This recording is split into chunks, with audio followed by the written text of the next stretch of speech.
Glad to have James on. We all know James got a big super match coming up. He's going to be going against Devon Larratt. But before we break into that, we want to first find out about James because we know he is a big fitness star. Got a big name, big YouTube channel out there, doing a lot of big things in the fitness world. Now I want to find out, how did you get into arm wrestling and how many years you been pulling? So I started off in the gym, basically powerlifting, joined like an old school kind of hardcore gym, and the powerlifters there like took me under their wing and taught me the ropes and competed in powerlifting, went to IPF Worlds, then I kind of transitioned to bodybuilding. And it actually the way I got into arm wrestling was during COVID, which I think that's the story of a lot of people. It was one of those WAL matches with I think Devon Larratt might have been one of the first ones I saw. Um, it might have been like him versus Dave Chafee or Matt Mask. And I'd always like everyone's arm wrestled their friends, and I'd always been kind of good at it, but I just went, everyone just goes straight sideways. I would just do side pressure. That's all I knew how to do. That's all I thought you could do. And then I saw, how Devon like puts on a show, and I just thought it was really cool. I'm like, damn, this shit is badass. Like I'm locked in my room. I'm locked down. I was living in Massachusetts, so lockdowns were like pretty strict there. And I just started binge watching. I didn't have a table. I didn't train. I didn't know any of the technique yet, but I could see what they were doing. I saw, okay, pronation, cup. I saw what they were doing with their hands, and I saw that they were using their whole body, and I'm like, okay, this is much more dynamic than I thought. I thought it was just going to be two guys like just going like this, and where's the fun in that? But it's almost like a martial art, and that's what Devon has called it, like a mini martial art. And I think that's a good way to put it. And I don't know, I just became hooked. Seeing the intensity, seeing Matt Mask get a pin and go, fuck yeah, and like smack the fucking table. And I'm like, dude, this shit is badass. And I don't know. I remember like I went to the gym and I just trained some like side pressure. That's all I knew how to do. And yeah, that was back in like 2020, but I kind of didn't train, moved to Houston. And once I got there, one of my followers, actually, I think you know him potentially. His name's Jason Montgomery. Oh, And yeah. Hell yeah. yeah, Jason's a cool guy, man. He came to a couple of my events that I threw. I believe he was in Oklahoma. I think he went to Louisiana. Great guy, man. yeah, he He's is. on the He's a table super too. cool dude and really personable. And he's a good teacher as well. So I moved to Houston to make content, like bodybuilding content, and he drove across Houston to pull with me and teach me, technique. And anyway, long story short, it was very on and off for a long time. But after I got my bodybuilding pro card, I tore my adductor in my leg, and I couldn't train legs for a long time.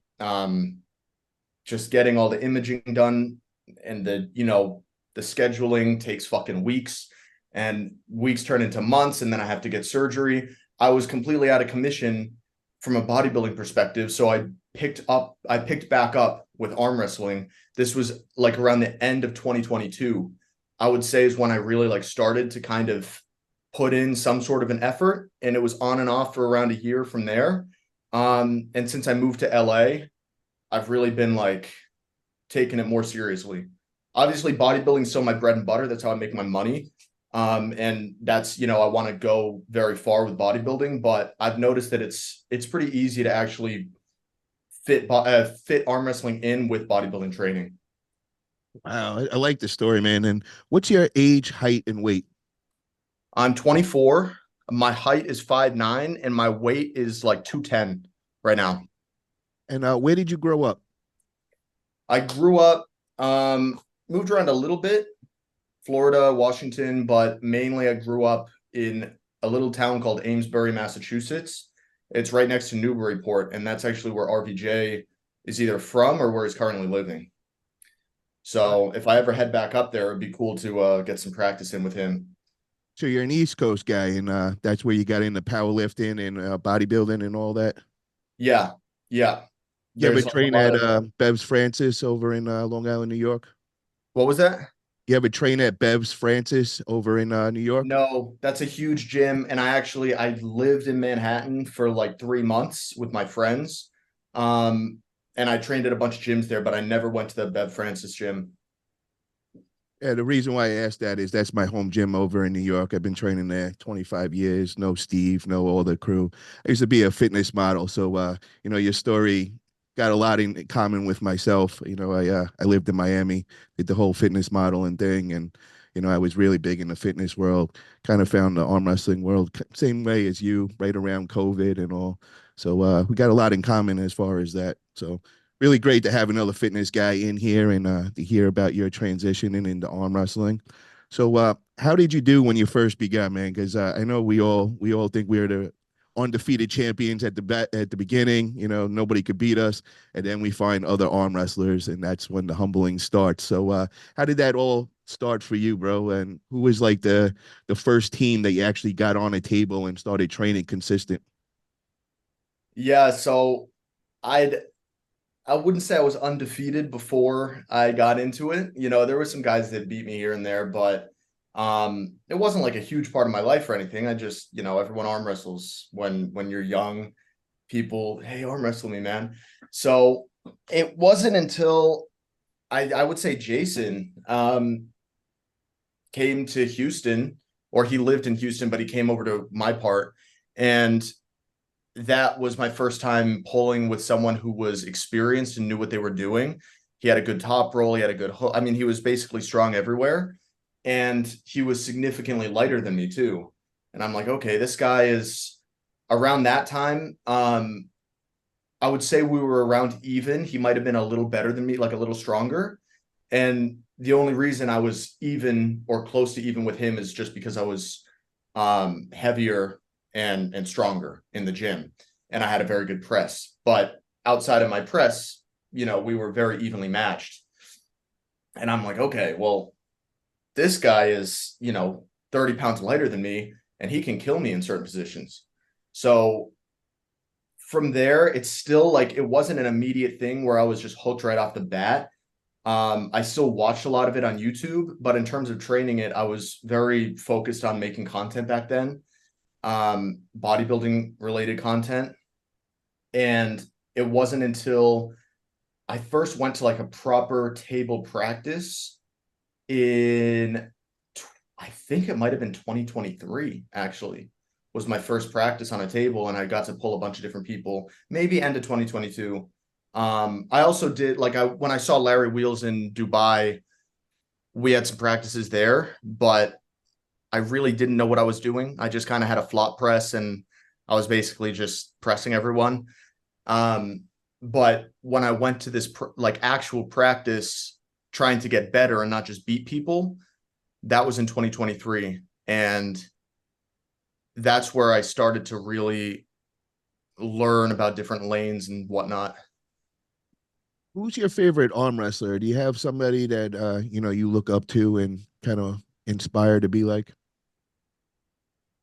Well, for a while it was just Devon, because that's like everyone's guy. And it still definitely is like I really I really like Devon, not just because of his style on the table, but just as a person. I've watched a lot of I watched his Lex Friedman podcast, and I've seen a lot of like the long form stuff he's done. And I think for one, he's got a great story of like being in the special forces and whatnot. Um, his outlook on life, his outlook on certain things resonates with me. Um, so I don't want to give the cliche answer of Devon, but he's definitely up there. I've also really, really come to like Matt Mask. And I remember when I first saw him in WAL, I fucking hated him because I thought he was like this kind of like I hadn't seen him off the table. So I just saw this guy who was kind of almost like a sore loser against Devon. And I'm like, oh, this guy's mad because he got his ass beat. But I followed him since, and I really, really like him. I think he's super funny, and I don't think he's a sore loser anymore. And I really do like his intensity on the table. I love what he brings to the sport. Anytime he's in a match, it's like he's kind of the centerpiece, even if he's not the main event. It's always fun to watch him pull. I really like Hermes too. I just think he's a super like, you can make like a fucking dad joke to Hermes and he'll start belly laughing. He's just one of those like positive energy kind of people. It's like he just seems like he's really fun to be around. And also on the table, he turns into a different animal. And I really love just like his intensity that he brings. I would say those are like the top three, but there's so many others that I really enjoy watching. Who's gonna win, Devon versus Levan? Devon. Devon. And I don't just say that because I'm a fanboy, because I really do like Levan. I think he's like a gentle giant. He seems like also like a very nice, fun guy to be around. But the way I see it is, which obviously plenty of people have said, but this is something that I thought even before it was, everyone was saying it, is that I don't think Levan has really gotten much stronger since his 2022 match with Devon. Just based on his lifts, based on his injury. I don't think his wrist is going to be a problem. People are saying his wrist has gotten weaker. I don't think so. I think that you bounce back very quickly from that kind of stuff. He took his recovery very seriously, got stem cells, and I can speak from experience. When I got my adductor surgery, I was out of commission for way longer than Levan was, and I still got all my leg gains back and all my strength back within like 2 months. So it doesn't take long for muscle memory to work and for you to get back up to where you were. But to get beyond that takes a whole lot of fucking work. And I just don't think Levan is at his all-time peak. I think in the future he will be stronger than he is now. I think Devon is like easily 10-15% stronger in all areas than when he faced Levan in 2022. And people like to poke fun at Devon's stop in round one.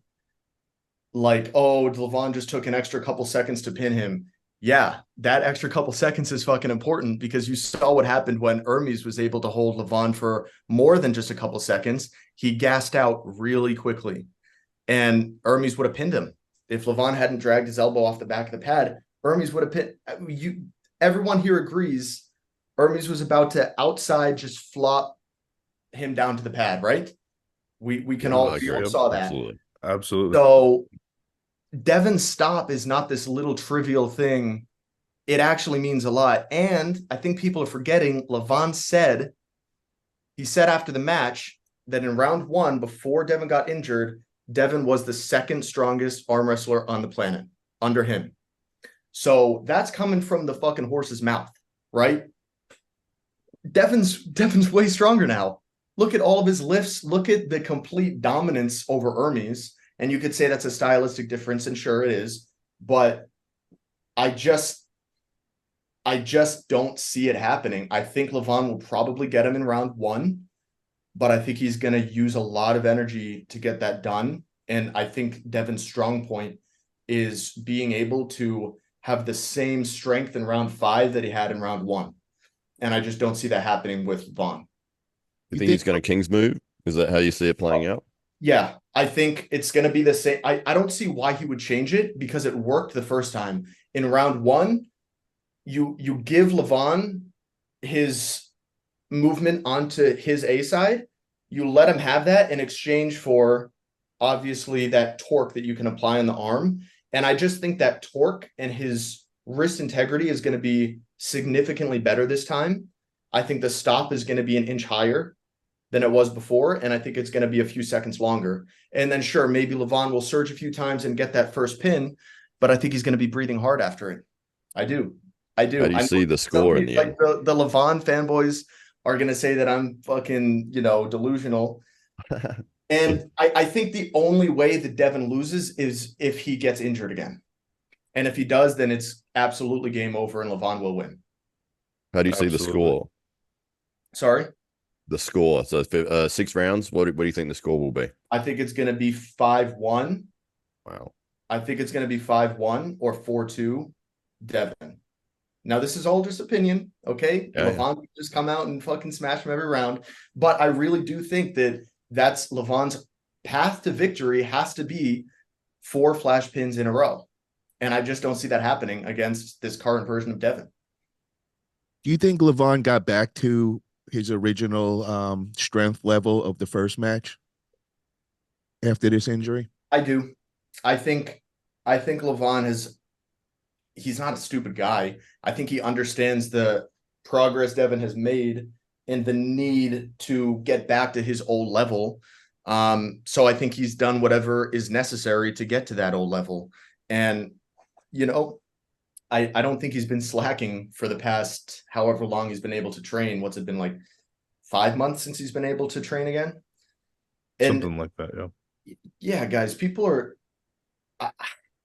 I think it's people who have never had an injury before are the ones who don't understand how potent muscle memory is.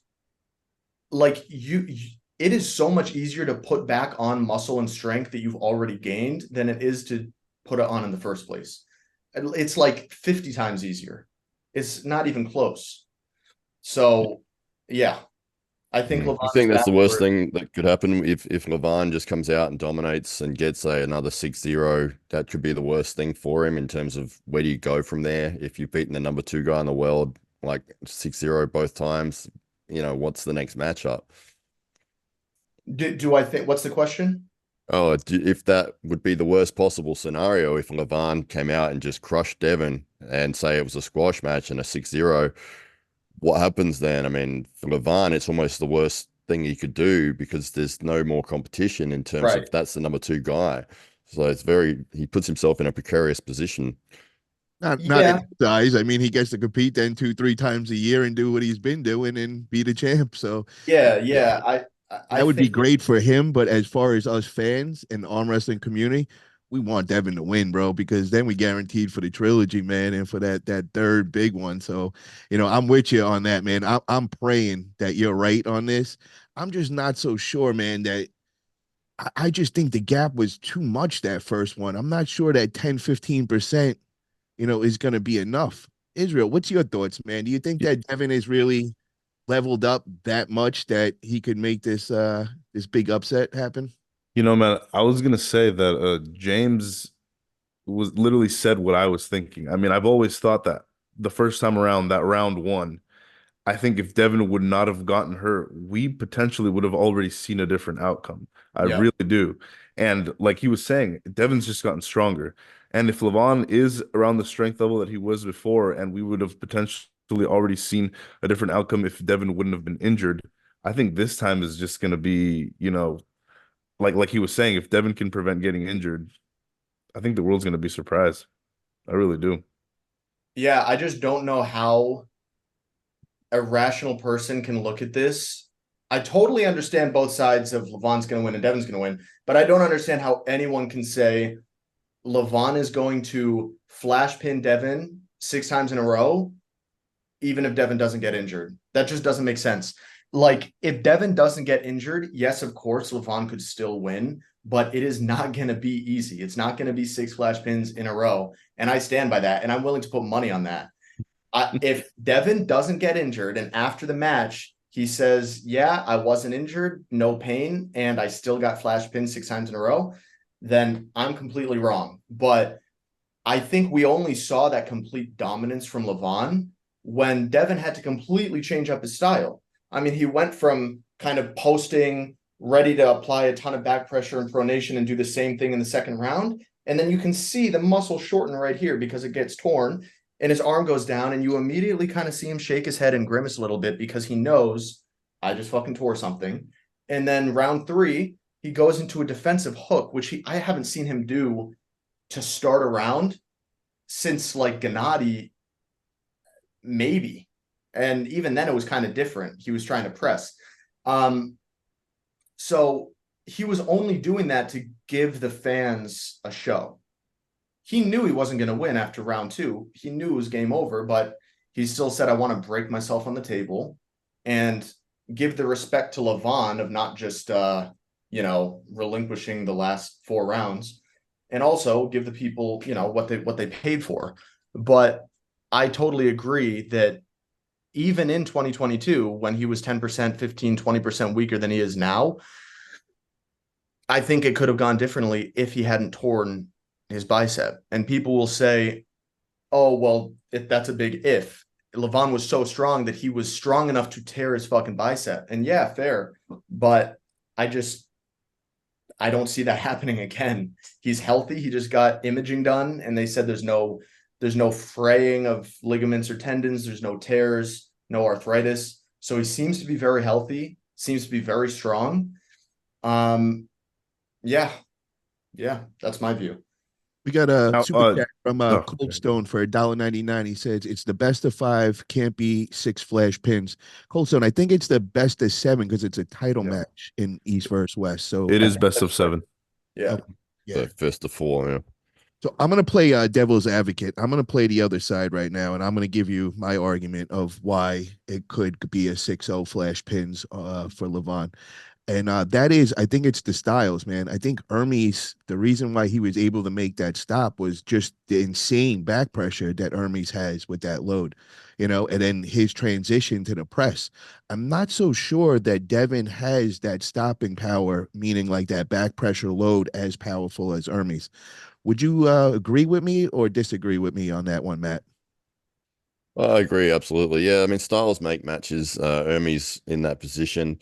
It's really kind of frustrating to watch that with the elbow foul restarts. And as James said earlier, Hermes was on his way to a pin several times in that match, and the foul is what restarted it. And it's so annoying to see, Hermes work so hard to get that stop and hold it there for a few seconds, work his way into a position, start the transition, start pushing back. He's heading towards the pin. And Levan just drop off the back of the pad and let's restart and do it all again. It's like I just used all my energy right there getting that stop. And damaged myself. He literally was like giving himself so much connective tissue damage that probably took months to feel better from, just for Levan to fucking foul himself out. Yeah, incredibly frustrating. But I don't see Devon having boosted enough in terms of his strength to be competitive with Levan.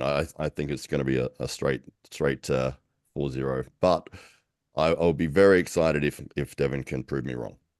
Yeah, the reason why I'm thinking what do you guys think about the weight? Because Devon's saying he's not going to necessarily come in as heavy. You guys think that's going to play a factor? No, I don't think the weight is going to do much. I think him being more agile, lean, and feeling more connected would be smarter, because I think when you really bulk up and really go for the big, I think you're gonna like just blow out too. I think you're just a lot more blood going to the hand and all, and I think that could be a problem where I feel a lot more comfortable feeling lean and just more agile. I don't know if it's just me or do you guys agree with that? Same thing with Lachlan Adair. He just dropped down from like 118 kilos to like 104. Same thing. He said he's feeling lean. He feels nimble. He can get into positions he couldn't do before because the bulk of his shoulder and his chest was sort of preventing him from, being able to lock into certain spots. And now he's got freedom there. So yeah, I believe what you're saying with that, Paul. Yeah, but do you think that carries over to the open weight, Paul? Do you think that that matters when you're going against, arguably the strongest guy that's ever approached the arm wrestling table? I don't think adding extra 20 pounds on Devon is going to do much of a difference when you're already 100 pounds lighter than your opponent. That's just my, I think it's just so much of a weight gap that, I'd rather be lighter and more lean and faster and just feel more connected with my body than trying to match the actual size and mass of Levan, which, unless you're like Corey West or Alex Kadetcher or, it's pretty hard to do. But Devon's I best definitely bet think is Devon to is going to drag have this match out. Sorry, Paul. Yeah, Devon's best bet is to make this match a dogfight, get it lots of restarts, lots of time in the setup, work into the King's moves, just make Levan work. That's how he's going to win this match, is by tiring Levan out. I don't think he matches him with strength. Now, absolutely. It's a key that he's going to have to really play his setup games, man. He's going to have to get Levan. And that's the other thing, man, is it smart getting Levan really mad? Because that first match, it's like you could see Levan those first round or two, bro. He had it out for Devon. He really didn't like him. He didn't like all that shit talking, and you could see that come out. So what is he gonna have to do, bro? He's gonna have to play a lot extra games. He's gonna have to do everything he can. And then the other question is, who's gonna be the ref, and are they gonna be able to control this situation too? Do we know who the ref is? I would hate to ref that match. Oh my God, for real, bro. That's serious. Every time you see a Devon Larratt match on YouTube and it's like an hour long, you know that 90% of it is just him saying, "What the fuck are you talking about? My webbing's too high." And will Jody be there in his corner and allowed on the stage? Because that's going to be major to know that too. Because having Jody there, I feel Oh, like she'll be there for sure.